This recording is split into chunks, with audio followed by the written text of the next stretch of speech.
Sabe aquela sensação de montanha-russa no equipe de vendas? Um mês os resultados explodem, no outro, eles simplesmente somem e ninguém sabe explicar o porquê. É uma luta constante, né? Entre o caos do dia a dia e aquela vontade de ter um crescimento que seja no mínimo previsível. Mas e se a solução não for sobre trabalhar mais, e sim sobre trabalhar com mais inteligência? Hoje, a gente vai desvendar um sistema chamado gestão de rotina, que promete justamente isso: pegar a imprevisibilidade e transformar em controle. Vamos entender como essa mágica funciona? Olha só o nosso roteiro de hoje. A gente começa no olho do furacão, entendendo esse caos. Depois, vamos questionar o que a gente pensa que é o trabalho de um líder de vendas. Daí, a gente constrói a base com os 3 pilares que sustentam tudo isso. Com essa fundação pronta, a gente mergulha na prática, vê as armadilhas para desviar e, no fim, a gente chega lá, na tão sonhada previsibilidade. Então vamos lá. Começando pelo problema que tira o sono de muito gestor por aí: a inconsistência. É aquela pulga atrás da orelha, não importa quão bom foi o mês passado, o próximo é sempre uma caixinha de surpresas. Vamos encarar essa montanha-russa de frente? Essa pergunta aqui é o ponto de partida. Se a resposta for um sim, mesmo que baixinho, é um sinal de que a operação talvez dependa mais da sorte ou do heroísmo de alguns do que de um sistema de verdade. E essa é a grande virada de chave, sabe? A diferença entre depender de heróis e construir uma máquina que funciona. É como se a gente tivesse dois mundos aqui. De um lado, a cultura do herói, aquela pessoa que apaga incêndios e salva o mês no último minuto. Parece legal, né? Mas é um castelo de cartas. Se essa pessoa sai da equipe, o resultado vai junto. Agora, do outro lado, a gente tem um motor que roda com processos. Aqui, o sucesso não depende de uma pessoa, mas da força do sistema. É a diferença entre algo frágil e algo feito para durar. E é exatamente aqui que o papel do líder muda da água para o vinho. Para sair desse modelo de heróis e ir para um sistema previsível, o papel do líder precisa ser totalmente redefinido. A ideia não é mais ser o melhor vendedor da sala, mas sim o arquiteto que projeta e cuida do sistema. Mas afinal, o que é essa tal de gestão de rotina? Pensa nela como se fosse a engrenagem que conecta o plano com o que acontece de verdade. É muito fácil ter uma meta no papel, mas como garantir que as ações diárias da equipe estão de fato construindo o caminho para chegar lá? É isso que o sistema faz: transforma a intenção em comportamento e, no fim das contas, em resultado. E aqui vai uma verdade que pode ser um pouco dura. O líder que vive apagando incêndio, que entra em campo para salvar o mês, pode ser, na verdade, o maior gargalo para o crescimento da própria equipe. Porque ele não está criando autonomia, está criando dependência. A virada de chave de verdade acontece quando o líder sai do centro do palco. Quando ele se torna um gestor do processo, ele deixa de ser o gargalo e vira o arquiteto de um sistema que anda sozinho.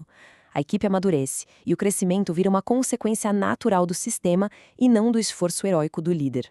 Então as responsabilidades mudam. Ao invés de se preocupar com cada negócio, o foco do líder passa a ser outro: definir o ritmo, analisar os dados para achar desvios o mais rápido possível e, o mais importante, criar uma cultura de disciplina operacional. Ele não deixa de gerenciar pessoas, mas passa a fazer isso através de um sistema claro e consistente para todo mundo. Ok, a ideia de ter um sistema é ótima, mas como é que isso sai do papel e vira realidade? Bom, a resposta está em 3 pilares, que são a fundação de tudo. E os pilares são esses: frequência, disciplina e constância. Pensa neles como se fosse criar um hábito. A frequência é decidir ir na academia todo dia. A disciplina é fazer o treino certinho, mesmo nos dias sem vontade. E a constância é o resultado que vem com o tempo, a força e a resistência que aparecem. Traduzindo isso para o nosso mundo: frequência define o ritmo das conversas sobre performance. A disciplina garante que todo mundo esteja falando a mesma língua, seguindo o mesmo processo. E a constância acaba com aquele ciclo maluco de sprint de fim de mês. O esforço fica mais bem distribuído, mais sustentável. Tudo isso soa muito bem na teoria, certo? Mas como é que esses pilares funcionam na prática, no dia a dia de uma equipe de vendas? É aqui que a gente vê o sistema ganhar vida. A tal da frequência vira um ritmo claro de reuniões. A reunião diária, rapidinha, de 15 minutos, é o pulso da operação. A semanal, um mergulho mais fundo no funil de vendas.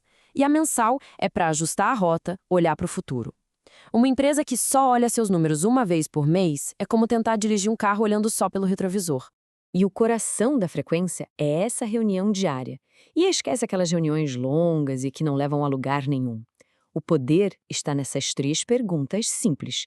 Elas não querem desculpas, elas querem visibilidade e responsabilidade.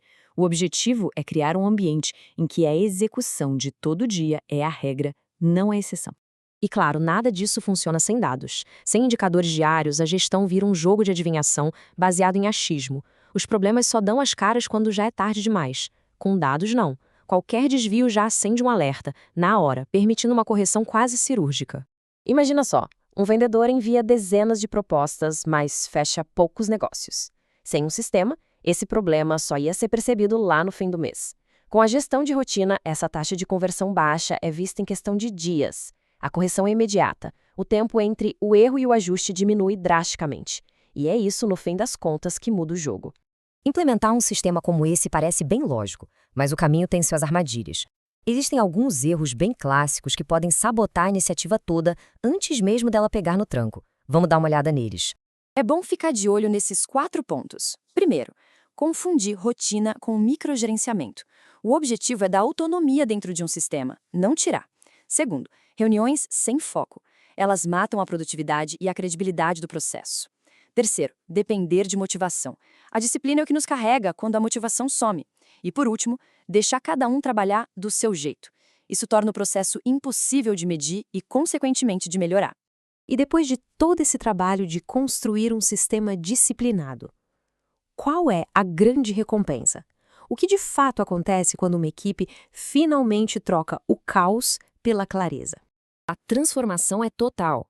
A empresa deixa de ser só uma coleção de talentos individuais e se torna uma verdadeira máquina de resultados. O sucesso para de ser um evento raro e vira um processo consistente, confiável. E os resultados práticos são enormes. Menos surpresas no fim do mês, muito mais previsibilidade para o negócio. A dependência daqueles super vendedores diminui, o que deixa a operação mais forte. Mas talvez o mais importante de tudo é que o gestor finalmente ganha controle sobre o processo. E a equipe ganha clareza sobre como vencer, dia após dia. E para a gente fechar, fica uma ideia central. O melhor plano do mundo não vale nada sem execução. A gestão de verdade não está nas planilhas, ela acontece na repetição disciplinada do processo todo santo dia. Então a grande questão que fica não é se a operação é amadora ou estruturada, mas sim, o sucesso que se tem é um acidente ou é um sistema.